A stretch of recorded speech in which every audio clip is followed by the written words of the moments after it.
Hi, it's Gary. Welcome to today's video. Half-time report. We're halfway through the month of July. How have I been getting on with my pens? So the first pen of the month. This was the handmade pen from Tasmania. This is golden sassafras is this wood. That's a mouthful to say, I can tell you. Really like this. I love the wood. Really, really nice. But then you take the cap off, we've got this really thin section. It's one of the things I've been struggling with. The section just too thin for me. Bit slippy as well. This is a cartridge converter pen. The converter is one of the push-pull style ones, so you pull it up and push it down. You know, not unreasonable, but not exactly what I like. But it's been an enjoyable pen to use. As you can see, it's out of ink already. And I decided not to re-ink it. It's just, it's all right, but not my favourite pen. See, it's the wood though. I do love this wood. And when you consider the cost of it, I think it was 20 Aussie dollars. I mean, it's a good value pen, really is. And if I saw another one, I'd make you obviously with a different wood. Chances are I would get it because it's good value and this wood really nice. And I've found, as I've had this pen, I've had it quite a while, the wood is starting to darken, which again adds a little bit of visual interest to it. So that's the Tasmanian golden sassafras. Up next, we've got the Parker Jotter. Very thin pen again. This is blue, or dark blue even, and then we've got this steel-coloured cap.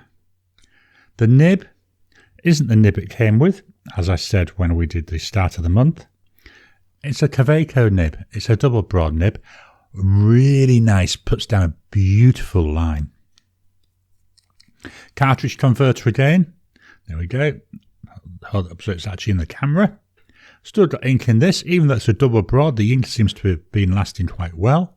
Although, looking at that now, that's empty. So this will be going into the clean out pot. The pen is thin. Again, it's a cheap pen. It's about 20 Aussie dollars. So, you don't mind that. But yeah, definitely is a thin pen. Needs a Parker converter. I should have added that when I showed you the converter.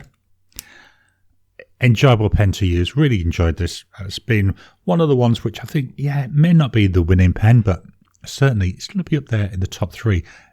Mainly due to the nib. I'll say that nib, that double broad. Very, very nice. Next pen, the Majohn or the Moonman C3. Nice transparent pen with this, I want to say like a blue tinge to the material. You can see the converter through there, but I will take this off so we can actually see the converter itself. This pen has been an absolute nightmare. The nib that's on it now is actually a Jinhao nib from a Jinhao 992. The nib it came with, which was a Moonman nib or a Majohn nib, I don't know what it was, it just would not write. I'd put the cap on, leave it a minute, the nib would have dried out, I'd have to prime the feed, then it would write fine, and whilst I'm still writing, it would be okay. But as soon as I put that cap on, as soon as I leave it, as soon as I pause for more than a few seconds, the nib would dry out, and nothing I could do other than priming the feed would get it going. So originally I thought, well, let me just move that. I've just noticed that that's right in my face. So originally I thought to myself, Gary, it's got to be the ink because I had a shimmer ink there. The shimmer ink that I had was Rainbow's End. So I thought, right, let's clean it out. So I cleaned it out. I ran the nib and feed through my ultrasonic cleaner. So it was really clean. Hopefully got rid of all the shimmer particles. Put Diamine Seize the Night, which was a standard ink. Still got the exact same issue. What I ended up doing, as I've already shown you, I swapped out the nib. So I've now got that Jinhao nib on there, and I've had no issues since I did that. So the problem is definitely with the nib. And to be honest, it's really the first time I've had a major issue with a nib in a Majohn pen. So I've been lucky so far, but yeah, it was a nightmare, which was a shame because I love the look of the pen. And now that it's writing, although it's a fine nib, yeah, it's quite nice. Just dropping in to interrupt your regular programming. Would you like to help support the channel?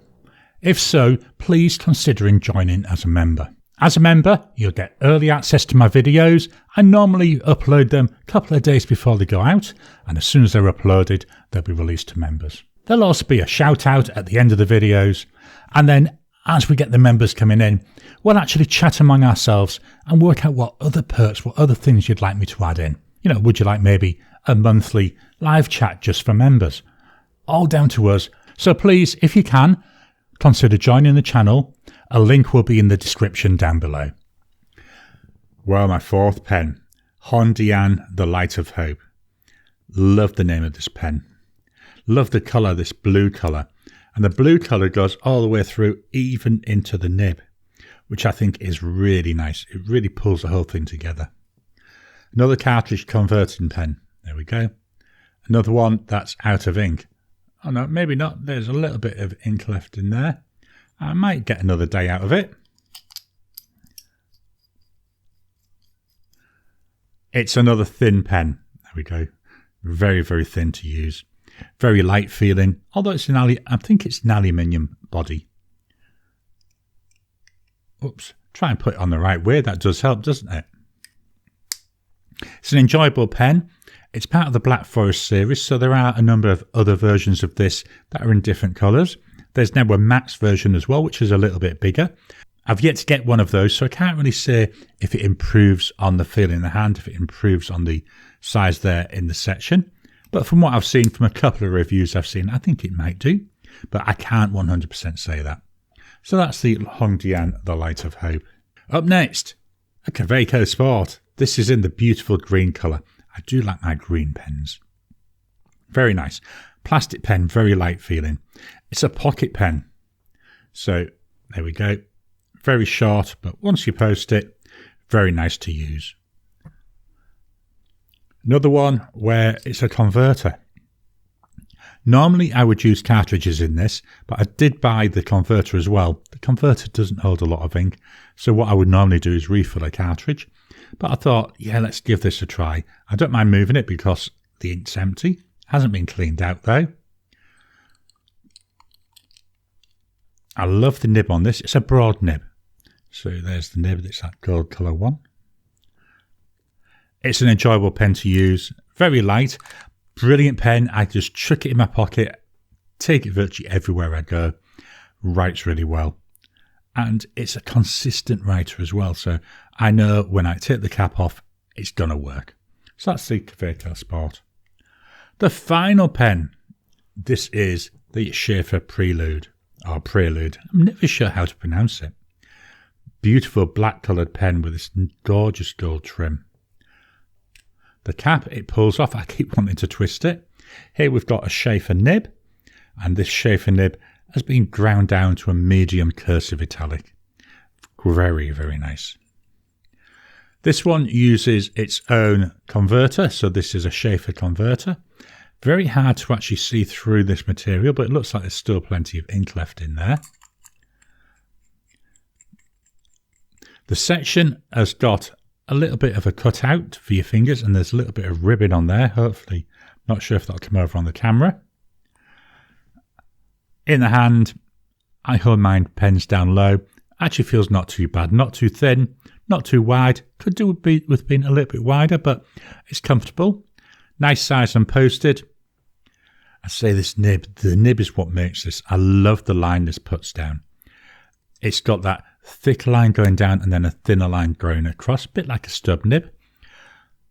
The only thing I would say with this is when I'm writing with it, it does have a tendency on some of my cheaper paper to catch when I'm doing the across marks. So the nib is a bit sharp. That's from when it was ground. But you know, I understand that. I know that. I can live with it. Really enjoyable pen. Quite enjoyed this one. So that's it for the pens I've been using this month. Join me in a couple of weeks where I'll go through and rank these 6 pens. Then I'll also show you the additional pens that I've brought in this month. Brought in 3 of them so far. Really enjoying all my pens. I hope you've enjoyed today's video. Please hit the thumbs up button every time you like. Every time you comment, just helps with the YouTube algorithm. What do you think of the pens I'm using? What pens are you using? Have you got a favourite pen for the month yet? Please drop your comment down below. If you haven't already, please subscribe to my channel so that you can get new videos as I release them. I'll talk to you again soon.